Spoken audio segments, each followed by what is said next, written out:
Tech Snippets Today with Joseph Raczynski. Okay, well, I have Oksana Day, consultant at Flex HR. Welcome. Hi, Joe. It's great to be here. Thank you for It's having lovely me. to have you. My goodness, of course. Okay, so let me tee this up, and then from there, we'll jump into some questions. So, if you've ever wondered how technology is reshaping the world of human resources beyond outdated forms and awkward onboarding videos, we're here to help. So I'm thrilled to be joined by Oksana, a leading voice from Flex HR, an organization at the forefront of modern workforce transformation. We'll start by exploring how digital tools and AI are fundamentally changing, well, everything, including resume screening to employee engagement and perhaps the way companies handle sensitive employee relations.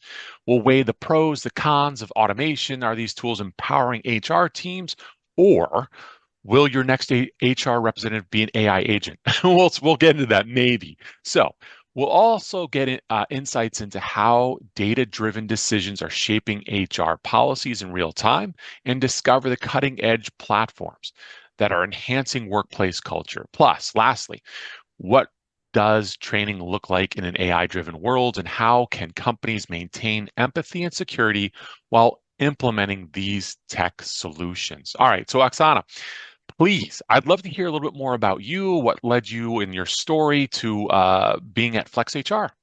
Well, thank you very much for a kind introduction.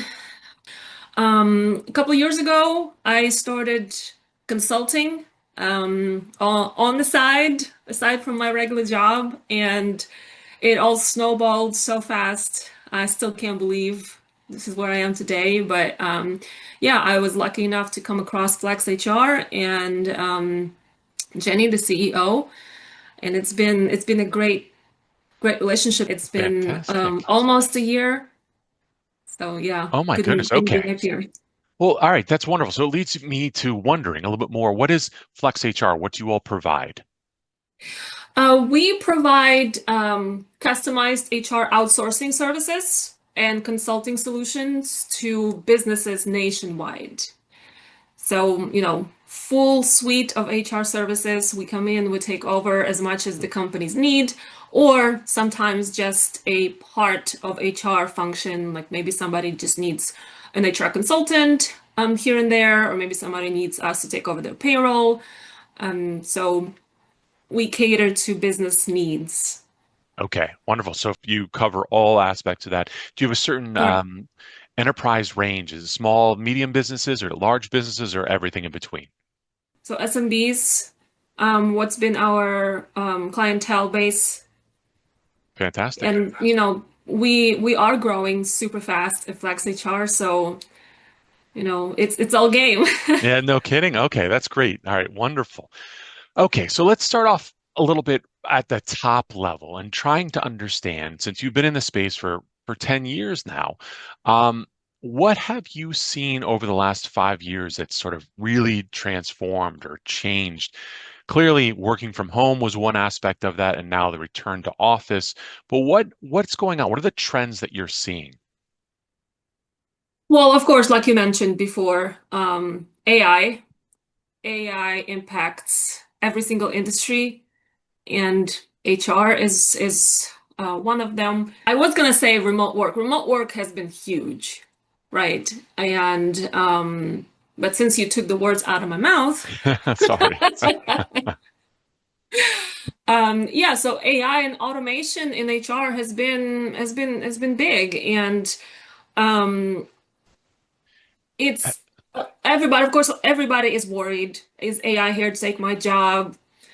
The answer is both yes and no, right? It depends on your function. The one thing that I've always said since ChatGPT kind of started up a couple years ago and now been just developing so fast and getting better and better every day. Avoiding AI is not an option. Just if people avoid it, doesn't mean it's not going to hold it back. It's not gonna stop the development. So we either have to get on board quick or be left behind. So, getting for HR people, getting it more into strategic and a human-based focused space is important. Because yes, the basic Some of the basic HR functions have been successfully performed by AI. Of course, debatable regarding the success of it, right? There's still a lot of challenges that comes to like resume screenings, any kind of employee support.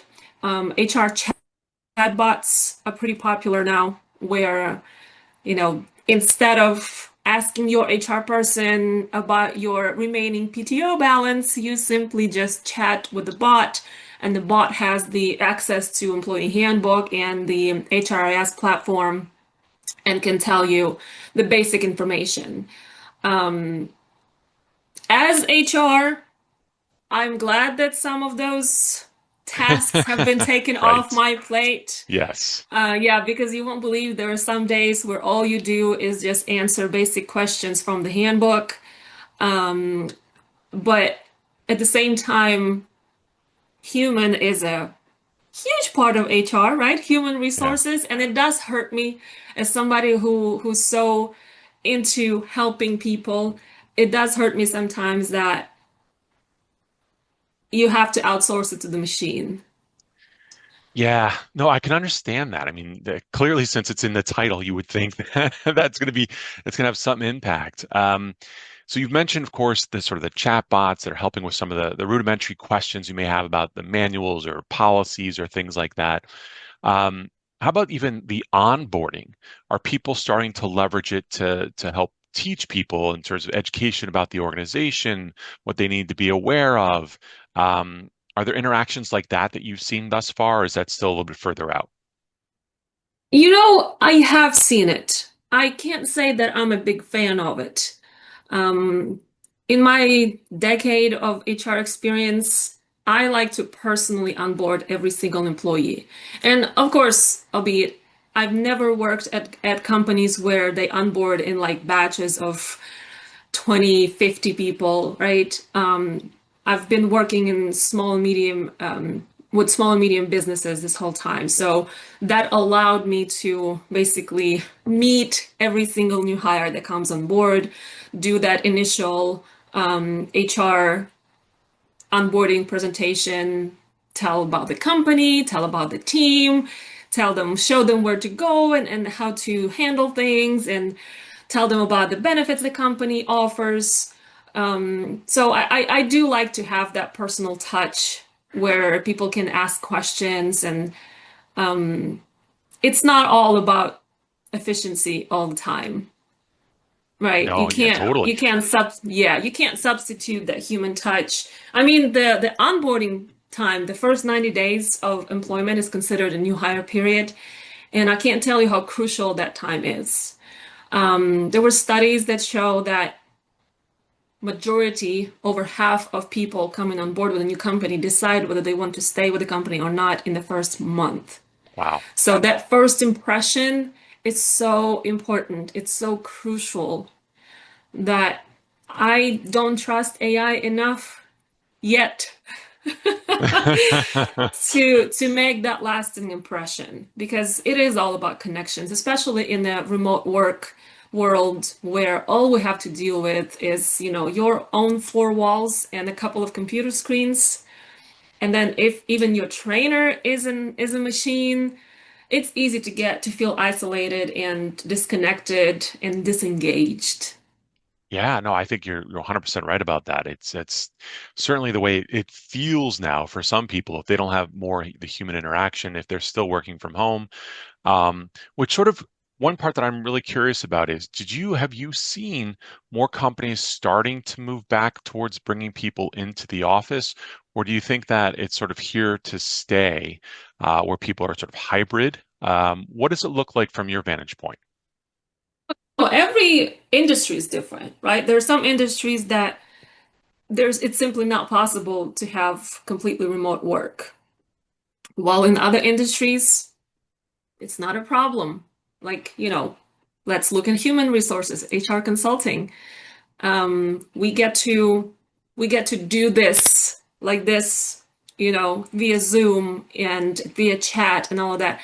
Would it be helpful to go see employees on site every now and then? Absolutely, and I'm absolutely open to it. And I have visited my clients not just the local ones, but in other states as well. Um, Now, what have I seen in other companies? Some companies believe that by bringing people in office full time will help with productivity increase or engagement. But to be honest with you, as a single mom, I would never be able to go back to the office. Yeah, it's Just challenging. Yeah. it's just the truth. We've seen how it can be. We've seen that, we can be here for our kids when they get off the bus. We don't have to beg our boss, "Hey, I need to go pick up my kid. Is it okay? I promise I will make up this time later." Yes. Or, you come home from work after 2 hours of traffic and you just can't even lift your hand and you're stressed out. I mean, I don't think I can ever go back to that. And honestly, a lot of the single parents feel the same way. So this benefit of remote work for me personally, it's priceless. Yeah, It truly is. So I totally agree. Go ahead. if organizations are getting ready or planning to push for a return to work full time, 5 days a week, they should probably be ready to a lot of turnover. Huh. Yeah, interesting. I was speaking with people in the financial industry, and it seems like a lot of people in New York City are all sort of headed back into the office. They worked their way from clearly fully remote for a while. Then it was like, okay, you need to come in 2 days. Then it was 3 days. Now they're at 4 days, with Mm, one day, typically Friday, being work remote. And I think that last wall may also be falling too. But you're right. So to your point, it might be sector specific or industry specific on that, which right. does make some sense. Innovation, I've gone back and forth about that because I managed a number of people over the years, and I found that like when you have everyone in the office, it does kind of help, but it was also somewhat distracting. When I was in the heart of the pandemic from let's say 2020 to 2022, I felt like I was working way more hours than I mean, like it was almost extra overtime. I felt like, let's say if a normal work week was 50 hours, I might be 60 hours or 65 hours because there was just so many things happening. And it was like this push that people just expected you're constantly going to be online. Whereas when you're in the office, it's just like, all right, we're going to do our work now. Yes, there's going to be some after hours, but it just felt way more. And it was almost like a burnout type thing. Um, but yeah, I think everyone's different. Every sector is different as well. So it's interesting to hear your perspective on that. Yeah, I can see it with a burnout. I can definitely see it. I sometimes do crave the time with coworkers where, I don't have to start a new email or start a new chat to share something funny, where you can just like, "Oh, hey, look at Yes. this. Can you believe this?" Yeah, at times I do miss that. But honestly, again, like we said, depends on the sector. There are some jobs that you need to be in the same room. You need to have that one whiteboard and get the creative juices flowing. Yeah, absolutely nothing wrong with that. But honestly, if companies can help it, Yeah. then yeah, giving people that freedom. Like I conduct stay interviews with employees once a year. I really like doing yearly stay interviews as opposed to an exit interview, by which time it's already too late to change anything, right? And so I learned a lot of the things about what people prefer, what they like. And one thing that I hear constantly over and over and over, how happy people are when they are giving that flexibility. When there is an office to go to, if they feel like they need to hang out or they need to get away from the house, but there's also that remote flexibility. And honestly, people tend to be very, very productive at home. Speaking about myself, I'm such a chatter. You put a couple of people in the office with me, nobody's getting any work done. No. Well, that's both a positive thing, but also, yes, it has some challenges too, no question. Uh, no, so one of the things that I've read recently that I'm curious about, I don't know if you've seen this or not, probably have, you probably have to deal with it. Um, People that are submitting resumes that one are completely sort of AI generated or at least assisted, which probably in some Yeah. ways are good, but then you have this influx of agents that are creating resumes they're sending out to every single application they could possibly do it. So they're automatically generating these things. So how are companies dealing with that influx of just So many resumes are coming in, many of which are, of course, responsible people thinking about what they want to do and they're applying for it with intent. And then you have these agents that are then like sending out all sorts of information to people. How do you sift through that? How do you sort of narrow things down so that you have the proper candidates in front of you? Oh my goodness, that is a complicated topic. Yeah, the AI generated resumes are honestly easy to spot now. By this time, people have gotten good with spotting that kind of stuff. And What are the same with co tells? Sorry, what are the tells? I'm kind of curious. well, um, usually, how these cover letters or resumes are generated are like they just take a job description, they put it in ChatGPT or Gemini and whatnot, and asking very simple prompt, turn this into a cover letter or adjust this resume to fit the needs of the Yeah. job. And then, ChatGPT and other AI tools like that, they are people pleasers. Their job is to give you what you need, what you're asking for. And so, and you look at the job description and the bullet points, and then you see exactly how it just fits so perfectly every single bullet point. It's a perfect candidate that you need. And then in the cover letter, the same thing. It just starts going over, hey, I want to apply for this position and again, word for word. So that's one of the Oh, biggest tells where it's just a little bit too perfect. But then a couple of others is the formatting. It's the format, like honestly, copy any information from ChatGPT and paste it into Word, and it will have the same formatting every time. It's the, overuse of the semicolon or capitalizing every single word in like the bolded subcategory, and it's overuse of the bullet points. There are a lot of tells, and you won't believe fascinating. how many times we've seen cover letters that are practically identical because they were built on the job description and with a similar prompt. Unbelievable. Okay, But interesting. sifting through it can be painful when you get thousands of applications. Honestly, it's hard to use AI for that, right? Because like you mentioned, the agents who are very proficient in using AI, they are using all of the right words to satisfy the algorithms and all that. So, yes, of course, it's going to give you that information that you're looking for. So a lot of the times it's just honestly taking the AI out of the equation and just do good old fashioned way, look the Yeah. resume. Yeah. Well, it's funny because I've read on the other side, it's almost like there are two agents working against each other. You have the person that's potentially using ChatGPT or something else to create the cover letter or the resume, and then the other side, HR, typically, I'm not sure, uses a tool that basically is looking for keywords. So it's also as the resume is being sent in, it's rejecting. This is what I've heard some organizations do: reject automatically based on what keywords are there, what are not. So they're like both Hmm. working in tandem at a non-human level. So we've already been elevated to that. And I'm like, Yeah. oh, what's going on? It's fascinating, right? That's one of the biggest challenges using AI in recruitment and hiring process. It does tend to reject human side. So if a resume was truly written by a human with the with the human wording, the AI is not going to pick up on it, which is kind of sad, right? Yeah. One other thing interestingly emerging that I have not seen yet, but I've heard about it from like conferences and all that.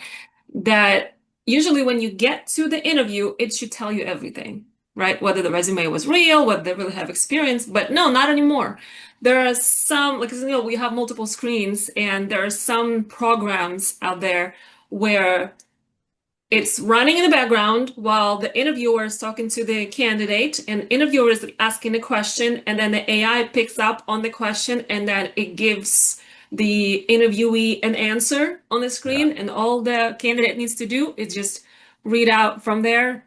So I am not a fan of automatic like AI video interviews where you just record yourself for that specific reason. This is where HR will never be taken out of equation for that human part.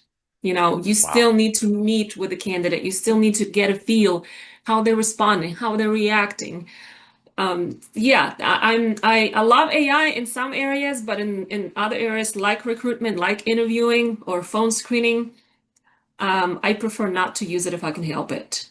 Yeah, it's funny that you say that. I've actually seen videos where, like, recent grads, English major, doesn't know anything about coding at all, would like recorded a pre-thing, said, "Hey, this is what I'm going to do. I'm actually going to be on this interview. I'm going to have AI running in the background. It's going to listen to the questions, and I know nothing about this developer role, full-on coding role, engineering level stuff." And basically, the questions were asked by the interviewer, and they basically were able to read it off and know Hmm. everything that was said, and it sounded clear. They were able to read it slowly enough that it Yep. actually made sense, had some intonation, tone. And I was like, wow, yes, this is a problem, because they were able to get through that first round to the second rounds, all for that because you're able to leverage these technologies. That is amazing and wild to see. One other quick thing on the video side is that I've seen or heard people do videos that are fully recorded automatically, so it's not a human on the other side, and then Hmm. they use how the person has responded to the questions. One, of course, through the text generation, but also the facial expressions. So, did it look like that person lied because maybe an eyebrow went in a different direction while they answered something? Yes, I do that. And so it's also narrowing that and saying, all right, this is rejected because we believe this individual lied on this question, this question, and this question. That's also crazy to think about. That is so subjective, though. A Yeah. lot of people get nervous in front of the camera or in the interviews. You know, their facial expressions may not reflect what they actually are like in a comfortable situation. Yeah. So I understand a lot of science goes into all of that, but we also have to take into consideration the neurodiverse candidates, you know, who are not typical like the typical what we think that a candidate should sound like and should act like, right? And I think a lot of the discrimination can stem from that type of interviewing and processing of the information. Agreed. Absolutely. All right. Let's get a little more practical for a second and talk about some of the tools that are out there or things that you're seeing with regard to like data-driven decision making on shaping effective HR policies and strategies. Is there anything that's sort of changed in the last several years that you think would be worth mentioning? Oh, yes. Yes, I see. Well, first of all, one of my favorite things that I see is companies are stepping away from the annual performance reviews Ah, and going more into human-centered performance management, right? It's no longer just KPIs that the whole company has to adhere to. Now it's more of a building of the position, building of the responsibilities that are based on a lot of different factors, including of, you know, the human need, right? Like I just mentioned, again, the neurodiversity has been at the forefront of conversation where adjusting job descriptions and just, you know, positions has been very successful. Um, so it's now instead of just one time a year, and by that time it's already too late to fix anything. Now it's the frequent check-ins. Now it's the two-way feedback, the you know the 360 feedback, where yeah, not yeah. just one manager gets to give their opinion, who may or may not see that person on a daily basis, right?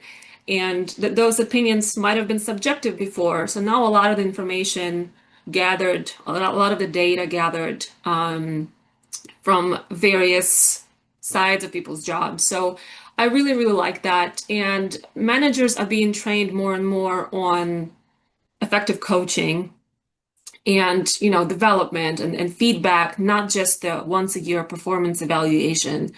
It has been very successful from what I've seen when when we approach performance management, when it's no longer a punitive time, when it's no longer, both sides are stressing out, believe it or not. Both the manager and the employee, they're dreading performance reviews that used to be just an annual thing.